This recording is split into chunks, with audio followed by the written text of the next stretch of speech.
good afternoon po, buenas tardes. Ito pong tatlong expression na to ay ito ang pinaka-common na ginagamit sa Spanish language.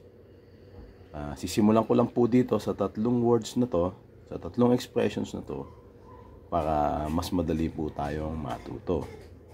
So in 1 year, sa isang salita, sa isang araw, kakaroon po tayo ng alam na 365 na words. So, buenos dias po.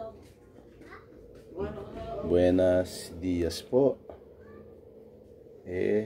Good morning. Ang buenas tardes po, good evening, good afternoon.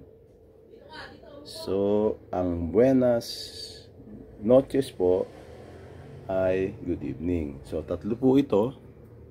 Buenos dias. Buenos dias po. Good morning, buenas tardes, good afternoon, buenas noches, good evening. Sige po, sa susunod na pagkakataon, madagdagan ko po ito para lumawak yung ating kaalaman sa Espanyol.